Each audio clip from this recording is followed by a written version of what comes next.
Minnesota Public Radio is sponsored by E.L. Fudge by Keebler Elves, the best damn cookie this side of the Mississippi.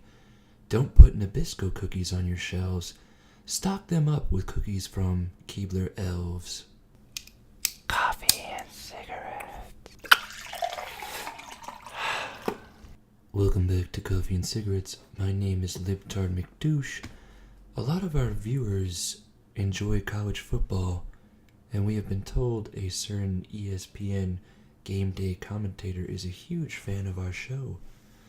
And that commentator is LEE CORSO. Mr. Corso, it's an honor to have you on the show. Well, hello there, little boy. Thanks for having me on the show before I go to College Gameday. Anytime, Mr. Corso.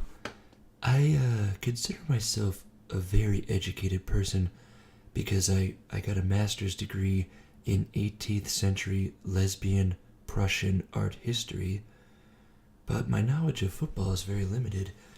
Would you mind going through the ESPN pick'ems this week with us? Why, of course. What are the picks this week? Lee, what is that smell coming from your area of the booth? Oh my, is that noticeable?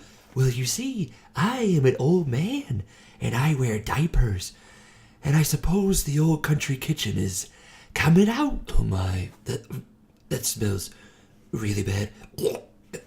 Oh my, No, it isn't that bad. I had the all-you-can-eat taco bar. I'll go change. Thank you, Mr. Corso.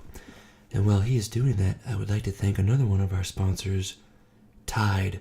Yes, this is a Tide ad, and they will be washing Mr. Corso's pants. Okay, I'm back. Who is the first pick? The first pick, Mr. Corso, is a game between the West Virginia Mountaineers and the Texas Longhorns. Who do you think is going to win that game?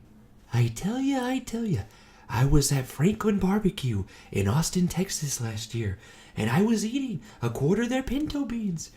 An hour later, I filled my diaper with what smelled like a frat bathroom filled with puke and sulfur. So I'm picking the Longhorns. Hook 'em horns! I guess that's one form of logic for picking the winner, Mr. Corso. So the next game on the docket here on ESPN Pick'ems is Georgia Bulldogs versus the Kentucky Wildcats. Who you got? Well, the Wildcats are pretty good this year, and considering their school's history with football, this could be their best season ever. However, I took a tour of the Terrapin Brewery in Athens, Georgia, after eating about 40 wings at Fox Brothers Barbecue. Let's just say there were no bathrooms in the yeast separation room of the brewery. And I shot a mortar round of what appeared to smell like a construction work site porta potty where all the workers had food poisoning just blasting into my diaper. I'm picking the Bulldogs.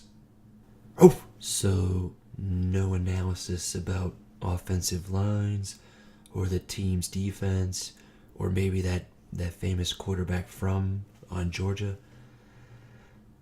I guess the next pick on this website shows the Iowa Hawkeyes versus the Purdue. What are the Trains? Are these the Trains?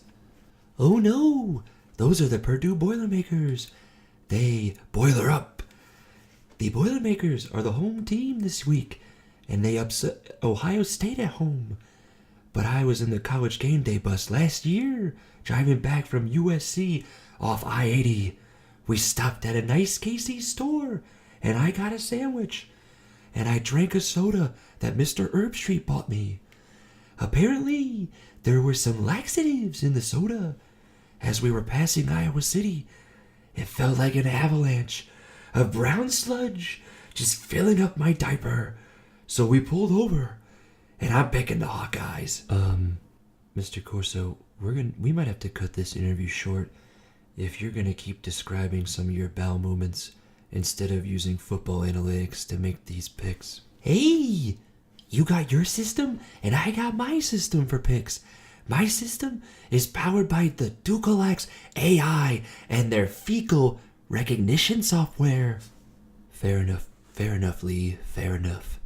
All right, the next pick here on the docket is between the Penn State Nittany Lions and the Michigan Wolverines. Oh, hey, the Nittany Lions, one of my favorite teams. All right, Michigan has a really good defense this year, and they are playing in the big house. But Penn State, back in 2008, I spent a summer in Penn State. I had a lovely dinner with Coach Joe Paterno and his assistant coaches. However, my drink was spiked, and I passed out. Luckily, one of the Penn State assistants named Jerry's... Okay, that's enough, Mr. Corso. Thanks for joining us on Coffee and Cigarettes. Hey, you didn't let me finish making my pick. Mr. Corso, you clearly were going to pick Penn State and probably say a ridiculous story that would get us kicked off the air. So join us next time on Coffee and Cigarettes, although you probably still won't give a damn.